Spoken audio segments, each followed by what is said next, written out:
Welcome back to the channel. I have had numerous requests throughout the comments of videos asking me to show you how I make my videos. And because I make my videos a variety of ways, I decided to just show you one.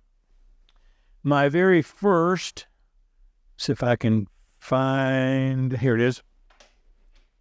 My very first microphone that I got to walk away from the camera was the Rode Wireless Go. Now, I bought the original one.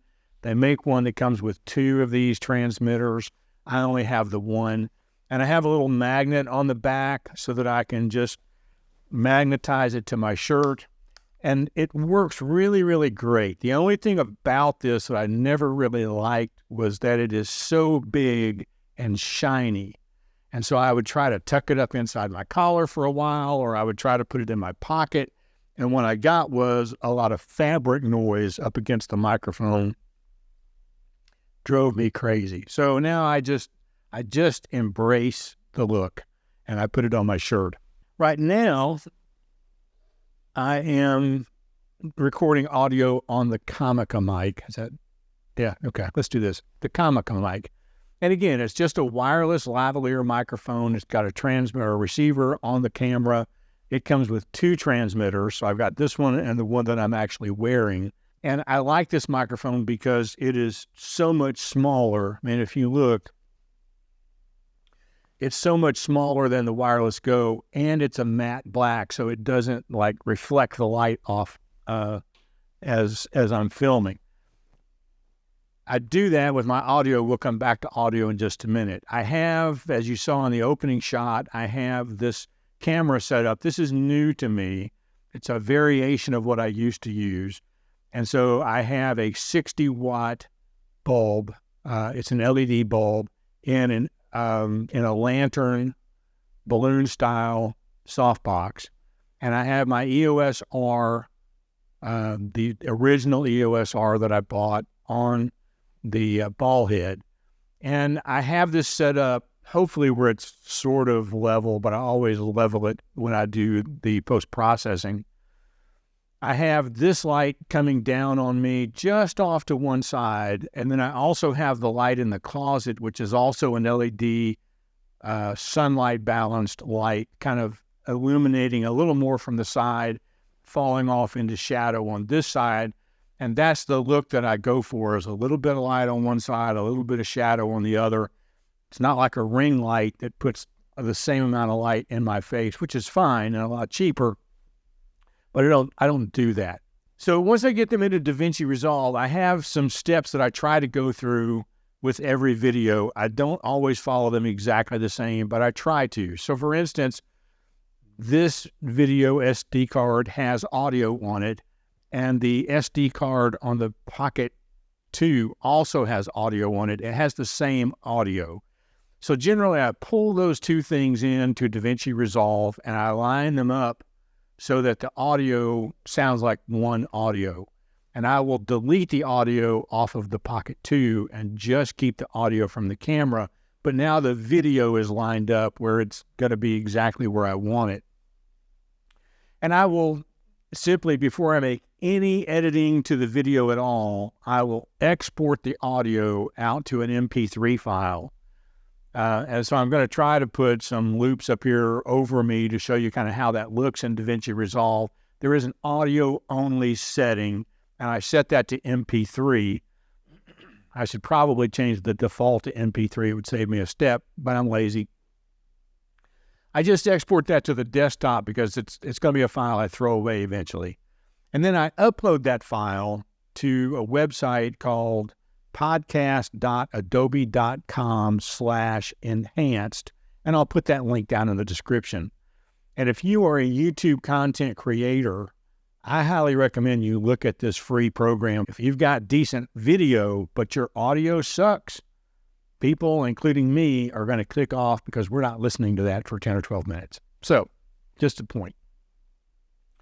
Once it has done its thing, I download it and I put it in the same folder with the video files, and then I delete the audio file off of my files in DaVinci Resolve, and I just lay this file on top, and it lines up beautifully with the video, and then I link all those files together so that they don't move. Then I adjust the color. I'm shooting everything on my EOS R in Canon log, and which is basically just a flat profile. So it looks really dull and uninteresting. When you first pull it into the video, it looks like this. And so I will quickly adjust the midtones up. I generally film a little bit dark, as you will see. So I adjust the midtones up a little bit, and then I adjust the highlights up a little bit, and then I drag the blacks down. And when I get the look kind of where I want it, then I will use the little eyedropper tool and click on the wall behind me because it's grayscale, and it will set the white balance pretty much where I want it. And I like things a little bit to the cooler side, so you may see that it turns just a little bit to the blue instead of the orange, warmer side. That's the look I like. May not be a good look, but it's the look I like. Once I've done that, and I have all of that finished, then I start to edit.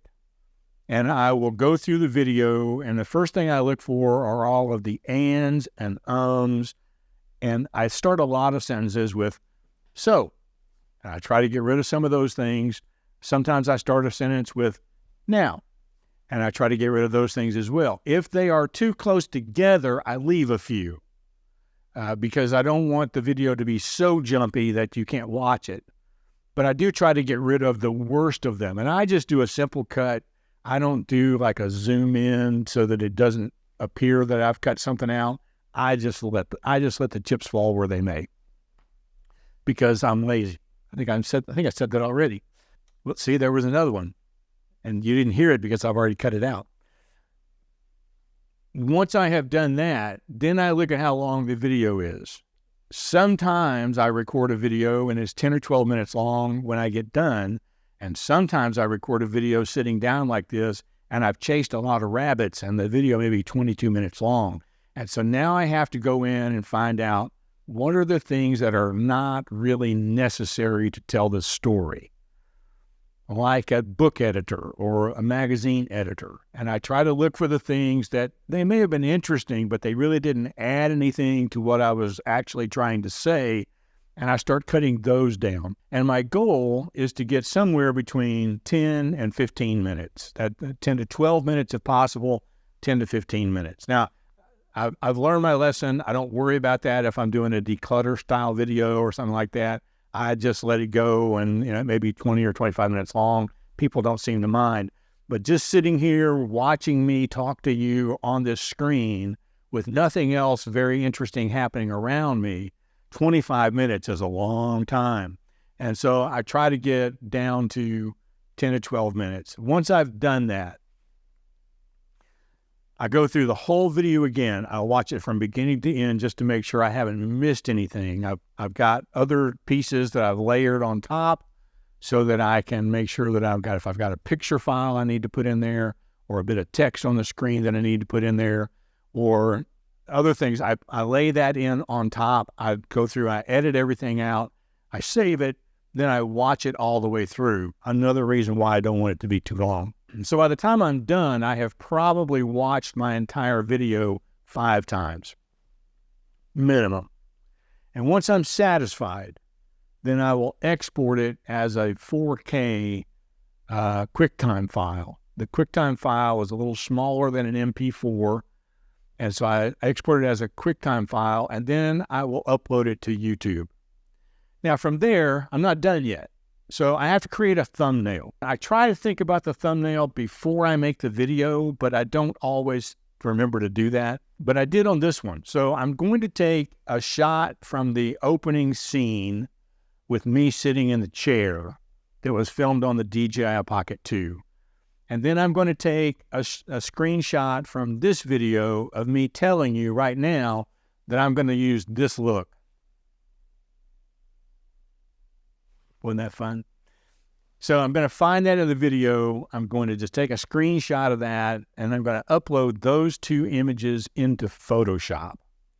Now, I will pull both of them into Camera Raw, which is kind of like a Lightroom inside of Photoshop, and I'll make some adjustments to sort of, get the color right. If it's too dark, I'll make sure it's a little brighter. If it's too bright, I'll darken it down a little bit. I try to get the white balance set. And then for me, for the shot of me, I will, once I make sure that I've got it where I want it, I run it through a Topaz plugin that both sharpens and cuts noise. You can see once that's run, the original file compared to the new improved file. And then I just simply select subject, copy that, and drag it over on top of the other picture, resize it, put it where I want it, and then I add the text. And at the time I'm videoing this, I don't know what the text is going to be. Once I'm uploading the video and I've put the thumbnail in place, then it's time to write a description. And my descriptions typically are not very long. Nobody hardly ever reads them. Most people have told me in the comments that they're either watching the video on their phone or they're watching the video on the TV. And so you don't see any of that necessarily unless you go specifically look for it. So once I've done that, then I go to ChatGPT. Somebody asked me the other day about using AI, and I do use AI. I use AI a lot. So I go to ChatGPT and I ask it to write me 30 hashtags for a video, YouTube video on the subject, how I make my YouTube videos. And then I will put in there that I use DaVinci Resolve, that I use a Canon EOS R, that I use a DJI Pocket 2. I don't worry about the lens size. Any other kinds of things that might be important, I will put that in there. And it gives me this list with a hashtag. It's numbered with a hashtag. And so then I will tell it, rewrite the list, but don't use numbers and don't use hashtags. Use a comma delimited format. And it will rewrite it so that I can just copy it, paste it into the tag thing in YouTube, and I'm good to go. From there, it's just a matter of choosing, are there any things in here that's going to flag this for YouTube to demonetize me? No.